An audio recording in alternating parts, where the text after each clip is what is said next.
responsibility. Well, the Hornets without Al Jefferson, as we mentioned, with the strained groin, probably out for up to a month, hopefully less, but right now that's what it looks like.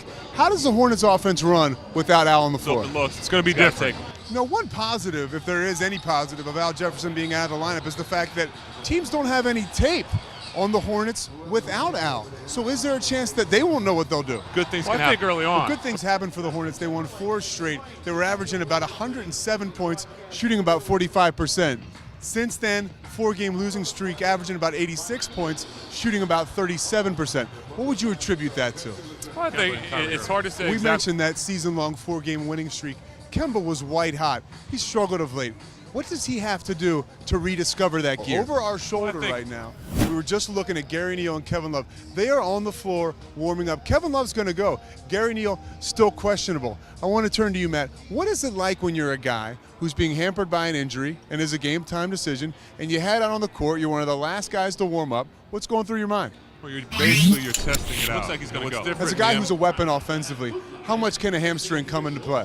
Hamstring can affect one guy that Coach Clifford said really will have a chance to step up is Gerald Henderson. 16 points on New Year's Eve in Houston. Oh, by the way, Happy New Year. I mean, all this time, and I've been waiting for that. Yeah. Been waiting for Happy New Year to you, too. Happy New Year to you, Matt. Well, on New Year's Eve, Gerald Henderson rang in the New Year against the Rockets. 10 rebounds to go with 4 blocks. Your first NBA double-double. Some might call it a breakout performance. How does it feel to have found your rhythm? It does. It feels good. You mentioned your teammates. You guys have 3 straight wins, longest winning streak of the season right now. What's the mood around this team? And play team basketball. You get back here on Christmas Eve. What's a guy from Greensboro going to do on Christmas in Charlotte? Well, my birthday is Christmas Eve, so had some trouble gelling with the team. He has had trouble gelling with the team, and that's why one team that's really looking at him is Indiana. Brooklyn also likes him. You plug him back into Indiana, that's a specific situation where he's comfortable. They know him. He's a really good player, and he's only 24. And his numbers this year speak for themselves. 10 points, 5 assists. He's just not fitting so well with the Hornets. And more could be revealed there. He could stick around, and we could be talking about Lance Stevenson averaging 15 points a game and this team going to the playoffs in February or March. Things change awfully quickly. He had a 3-year contract, so I guess we'll see how this plays out into January. Third year's an option, so it's a good tradable contract. Okay. Hornets. We've also just talked to Steve Clifford. P.J. Hairston back in action tonight. How important is that for a team that shot 2 of 20 from beyond the arc on Monday? 47. They're outstanding, and they will crash the boards hard tonight. Damian Lillard, outstanding. If you're Kemba Walker, Monday night Chris Paul, Friday night Steph Curry, now you got Damian Lillard. How do you slow him down if you're Kemba? Man, write home and tell somebody about it. You mentioned LaMarcus Aldridge, 33 points Monday to go with 11 rebounds. This team leads the league in rebounding. How do the Hornets clear some room under the glass? Well, that's going to be interesting. Happy holidays and welcome inside Time Warner Cable Arena. It is live at the Hive. I am Pete Sousa. Once again, I am joined by my good friend, Hornets radio voice Scott Lauer. Scott is without Matt Carroll tonight, but the Hornets are with Al Jefferson. Mild groin strain, he's going to play through it. Last 3 games, 19 points, 10 rebounds. Very important for the Hornets. About 9 rebounds. I thought we were going to talk. Our injury report, actually there's one addition to it that I don't even know that you're aware of. Erin Gradwell is on the sidelines tonight with a high fever of 102 degrees. She is our point guard.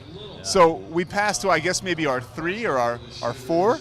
Matt Raczynski with Patrick Ewing. Happy that it has come back. Richard, you talked about winning basketball games. The Hornets have struggled to win basketball games. Up until lately, they've won 2 in a row in the absence of Lance Stevenson out with a pelvic strain. Do you think this team is better with him off the floor? It's been an interesting debate. And execute on the offensive end. You mentioned Davis, 23 points, 10 rebounds, emerging MVP candidate. What has surprised you about his evolution as a player? Way to the cup or pulling up for that short jumper. 2 straight wins without Al Jefferson. How have the Hornets found a way to win without those him? things? Well, you know what? They work their way into his game more consistently. 2 guys that can handle the basketball. We talked about Kemba Walker. Tonight he goes up against Drew Holiday. What do we expect from that matchup? And all the way to the bucket. So Holiday's going to have his work cut out for him. What can the Hornets do to gain their 3rd straight victory tonight? What is your number 1 key? If they can do that tonight, they'll have a good night. Can you guys tell that she was a coach? Stephanie Reddy, 6:30 tonight, starts Hornets Live, followed by all the action between the Pelicans and the Hornets. You can see me 6 o'clock live at the Hive on Hornets.com. For Steph Reddy, I'm Pete Sousa. This has been Shoot Around Sound. I want to shift our attention now to 2 guys who weren't seeing much time on the floor, Noah Vonleh and Jeff Taylor. Noah Vonleh just 32 minutes this season. Jeff Taylor, obviously the 24-game suspension. Limited action for the 2 of them. They'll get a chance to play now, both of them being sent to the NBA Development League. Right. Pete Sousa standing alongside Hornets legend David Wesley. David, first things first, you're back in town. What is it like for you to see the Hornets logo and the colors all over Charlotte? I think it's great. It's always nice to get back. What was your best memory, your favorite memory as a member of the Charlotte Hornets? Fans and friends, I love to get back to Charlotte. David Wesley, thank you so much. Welcome back to Charlotte. Yeah, thanks a lot. Pete Sousa for Hornets.com. Obviously, we're on the road right now, but had a chance to see a couple good home games. Is the vibe different to you now? Do you feel that Charlotte Hornets vibe that everybody likes to talk about? Well, the vibe in this lounge is definitely different. I've seen Matt and Matt. It's usually out on the court. Things have changed. We're in the high rent district.